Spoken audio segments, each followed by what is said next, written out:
My girlfriend shouted in front of everyone. If you want to leave, then go.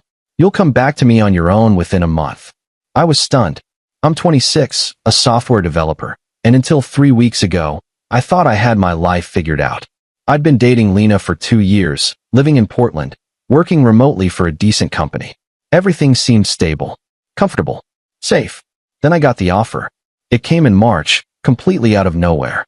A startup in Austin wanted me as their lead developer. The salary was almost double what I was making. Equity options. The kind of opportunity that changes trajectories. I was excited when I first saw the email, already mentally drafting my acceptance. Then I told Lena. Austin. She'd looked up from her phone, her face twisting.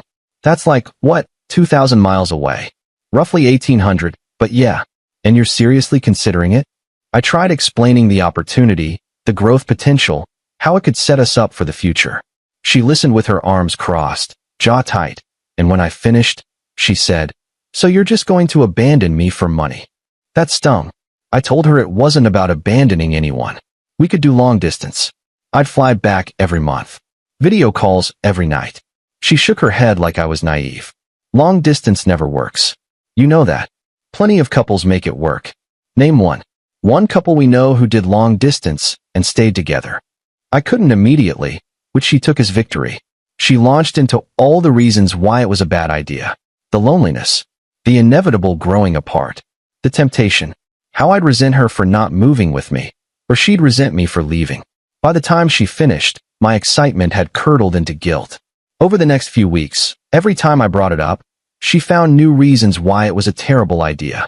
Austin was too hot. The startup would probably fail. I'd be miserable. What about our life here?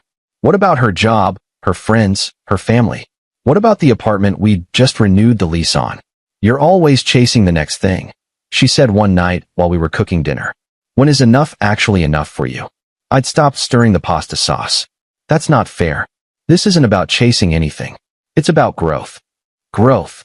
She said it like it was a dirty word. You're growing just fine here. You got a raise last year. You like your team. Why isn't that enough?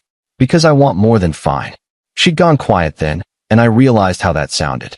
I tried to clarify, but she waved me off, said she had a headache, and went to bed early. The Austin team kept emailing, extending their deadline, clearly wanting me badly. I kept stalling.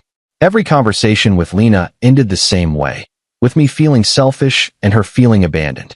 I started having trouble sleeping. I'd lie awake wondering if I was making a huge mistake, throwing away something real for something uncertain. By late April, my brother called to check in. He's 5 years older, married, works in finance. You sound miserable, he said. I'm fine. You're not. What's going on?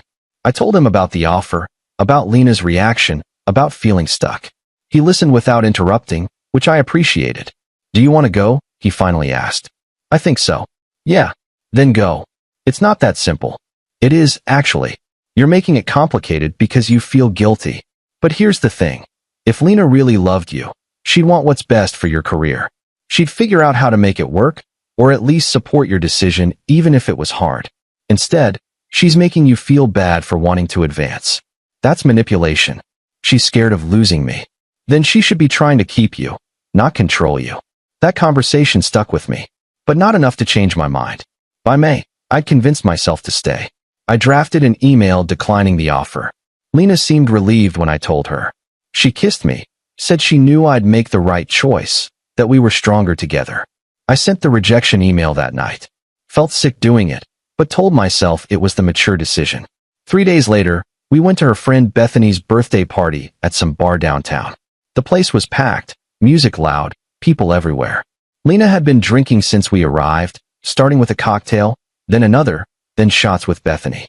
I was nursing a beer, talking to various people, keeping an eye on her. By 10, I noticed her mood shifting. She got quieter, more withdrawn, responding to me in clipped sentences. When I asked if she was okay, she said she was fine, but her tone suggested otherwise. Around 11, I was talking to Bethany's boyfriend Kyle about hiking trails when Lena appeared next to me, her face flushed. Can we go? She asked. We just got here a couple hours ago. Are you feeling all right? I'm just tired. Can we please go? I glanced at Bethany, who was watching us with concern. Kyle excused himself awkwardly. Is everything okay? I'm fine, Lena snapped. I just want to leave. Okay, let me just say goodbye to. No, forget it. I want to stay now. I blinked. What? I said forget it. I'm fine. Go back to your conversation. The contradiction caught me off guard. Lena, seriously, what's going on? Nothing. I'm fine. Why do you keep asking if I'm fine? Because you're acting strange. She laughed, but it sounded bitter. I'm acting strange. That's rich. I had no idea what she meant. Over the next 30 minutes, she barely spoke to me. She stood with Bethany and a few other friends, drinking, laughing too loud at things that weren't that funny. When I tried joining their circle, the conversation would die down, and Lena would give me this look, like I was intruding. Then I overheard her talking to Bethany near the bar. He almost left me for some job, Lena was saying, loud enough that people nearby could hear. Can you believe that? Like I'm not worth staying for. My stomach dropped. I walked over. Lena, that's not fair. She turned to me, eyes slightly unfocused. What's not fair? It's true, isn't it? I turned down the job. I'm here. Yeah, after I had to convince you. Like it was even a question. People were starting to stare. A guy I didn't know was watching us with obvious interest. Bethany touched Lena's arm gently. Hey, maybe this isn't the place. No, he needs to hear this. Lena's voice was rising. You think you're so special because you got some fancy offer? You think you're too good for this, for us, for me. I felt my face heating up. This was humiliating. I never said that. I stayed because I love you. You stayed because you had no choice. Because you knew you'd screw everything up without me. The words hit like a slap. Around us, conversations had stopped. People were openly watching now, some with their phones out like they might record this. I tried to keep my voice steady. Can we talk about this at home? Why? So you can run away again? She laughed, but it sounded cruel. You're always halfway out the door. Always looking for something better. That's not true, isn't it? Be honest for once. You wish you'd taken that job. You resent me for making you stay. I don't resent you. I chose to stay. Because I had to beg you. Because I had to explain why our relationship mattered more than money. Do you know how pathetic that felt? Something inside me snapped. Maybe it was the public humiliation. Maybe it was realizing she saw my commitment as weakness rather than love. Maybe it was the months of guilt I'd been carrying finally reaching a breaking point. I took a breath. I think I should go. Her expression changed instantly. Not softer, harder, triumphant, almost. She stepped closer, and when she spoke, her voice carried across the entire section of the bar. If you want to leave, then go. You'll come back to me on your own within a month. The words hung in the air. Total silence now. Even the music seemed quieter. People were staring. Bethany's eyes were wide with shock. Cal had his hand over his mouth. I felt frozen, stunned by the certainty in her voice, the casual cruelty of saying it in front of everyone she knew. She smiled slightly, like she'd just won something. I didn't respond. I just turned and walked toward the exit. My legs felt mechanical. Behind me, I heard Bethany say something sharp to Lena, but I didn't catch it. Someone else said, "Dude, that was harsh." The night air hit my face as I pushed through the door, and I kept walking, pulling out my phone to call a ride. My hands were shaking so badly it took 3 tries to open the app. When I got home, I sat in the dark living room for a long time. My hands were still shaking. I kept replaying her words. You'll come back to me on your own within a month. Like I was predictable. Like I was hers to command. Like she'd tested me and knew exactly how far I'd been before I broke. Except she'd miscalculated. I opened my laptop and found the email thread with the Austin startup. Their last message was from 3 weeks ago. Offer stands if you change your mind. We'd love to have you. I hit reply and typed. Is the position still available? I apologize for the confusion on my end. If you're still interested, I'm ready to commit. I sent it at 1 in the morning, not expecting a response until Monday at the earliest. The reply came at 9 the next morning. Absolutely. We're thrilled. Can you start in 2 weeks? I wrote back, yes. Just like that, my life changed direction. I didn't call Lena. I didn't text. I spent Saturday looking at apartments in Austin, packing my essentials, making arrangements. By Sunday evening, I'd given notice at my current job, contacted my landlord about breaking the lease, and booked a one-way flight for Friday. On Monday, my phone started ringing. Lena. I let it go to voicemail. She called again 20 minutes later. Then again. Then texts started coming through. We need to talk. Please answer. I'm sorry about Saturday. I was drunk. You're being childish. I didn't respond to any of them. By Tuesday, the messages were getting more frantic. I know you're seeing these. At least have the guts to talk to me. Fine. Be that way. Wednesday morning, she showed up at my apartment. I was in the middle of packing boxes, wrapping dishes in newspaper, when I heard the aggressive knocking. I know you're in there, she called through the door. Your car's outside. Open up. I opened it.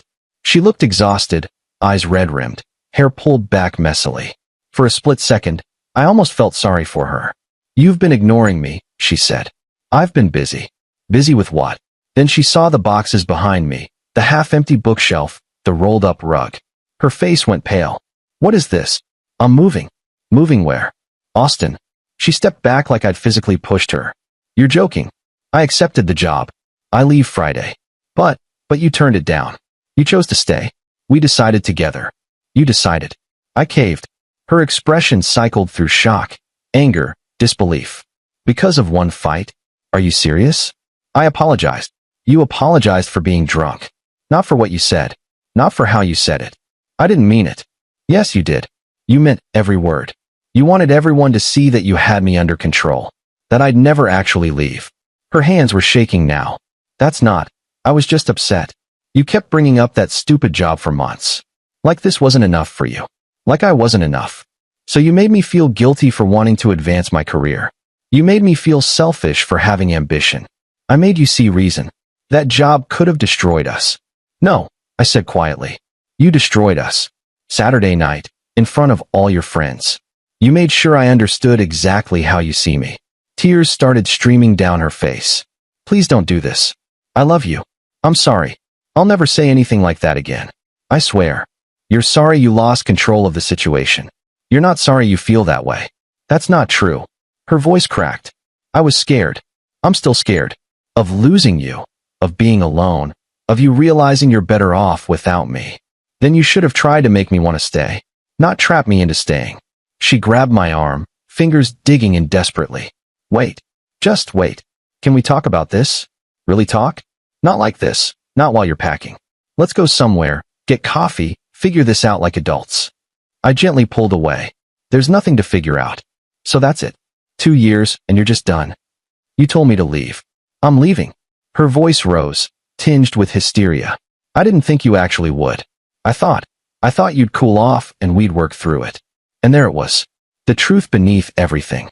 She'd gambled that I'd never have the spine to walk away, that I'd take whatever she dished out because I was too comfortable, too committed, too scared to start over. She'd been wrong. Goodbye, Lena. I started to close the door. She stuck her foot in the gap, and for a moment we just stood there, her crying, me waiting.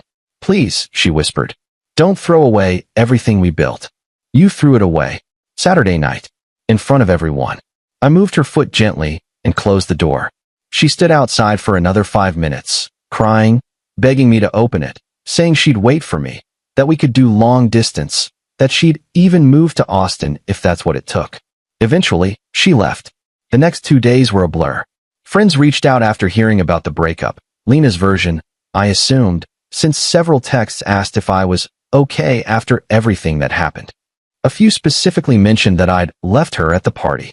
I didn't explain. I just said I was moving for work and needed space to figure things out. My mom called Thursday evening. Apparently Lena had contacted her, asking her to talk sense into me, claiming I was having some kind of breakdown. She says you're throwing your life away, my mom said carefully. I explained what actually happened. The months of guilt. The job I turned down. The public humiliation. What Lena said in front of everyone. My mom was quiet for a moment. Then, she showed you who she is. Believe her. I am. Good. I raised you better than to let someone treat you like that. I flew to Austin on Friday.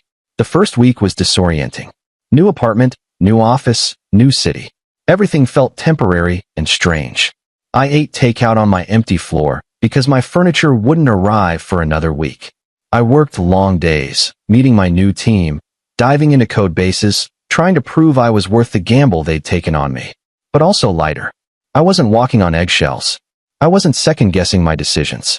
I wasn't waiting for the next criticism or guilt trip. I was just working, exploring, existing without constant commentary on my choices. Lena kept trying to reach me. Texts became longer, more desperate. She sent photos of us from trips we'd taken, camping in Oregon, wine tasting in Napa, that weekend in Seattle when it rained the entire time, but we'd had fun anyway. She sent voice messages crying, saying she'd made a terrible mistake, that she'd go to therapy, that she'd be better. I didn't block her, but I didn't respond either. I needed her to understand that this wasn't a negotiation. It was over. 2 weeks after I left Portland, Bethany texted me. Hey, I know you probably don't want to hear from anyone right now, but I wanted to apologize for what happened at my party. Lena was completely out of line. Also, she's been telling people you abandoned her without warning and that you were planning to leave all along, which is complete BS. Just wanted you to know some of us see through it. Hope Austin is treating you well. I appreciated that more than she knew. I thanked her and told her I was doing well, that the job was great, that I had no regrets. 3 weeks in, Lena's messages changed tone. You're really not coming back, are you? I can't believe you'd throw away everything we had over one stupid night. You're making a huge mistake. Fine. Have a nice life. Then, on day 24, 6 days before her predicted timeline, my phone rang at 11 at night. Lena again. Against my better judgment, I answered. What do you want? Her voice was small, broken. I miss you. Lena. No, just listen. Please. She took a shaky breath. I've been thinking a lot. About what I said. About how I treated you. And I need you to know something. I waited. I was scared, she said. Terrified, actually. Scared that if you left, you'd realize you didn't need me. That you'd find something better. Someone better.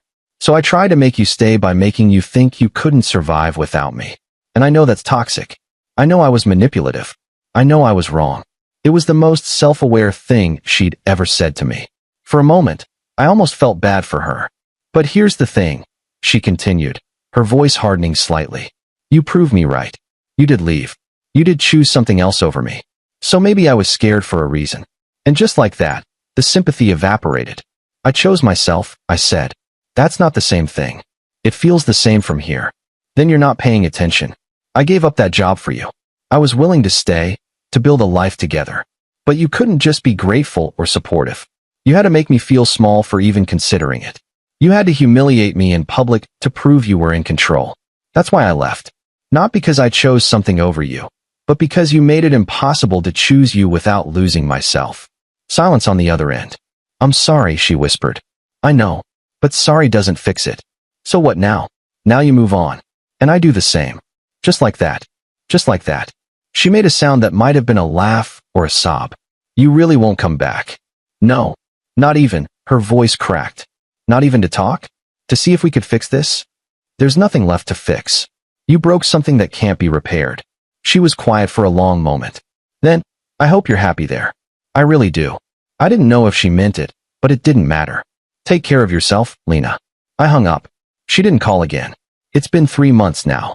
The job is incredible, challenging, rewarding, exactly what I needed. I've made friends here, people who don't know anything about my past relationship, who just know me as the guy who loves spicy food and rock climbing, and has a concerning obsession with finding the best breakfast tacos in Austin. I heard through mutual friends that Lena's dating someone new. Some guy from her gym. Good for her, honestly. I hope she treats him better than she treated me. I hope she learns something from how we ended. Sometimes I wonder what would have happened if I'd stayed. If I'd swallowed my pride, accepted her apology, tried to make it work. Would she have changed? Would I have been happy? Would we have made it another year, 2 years, 5, before the resentment finally consumed everything?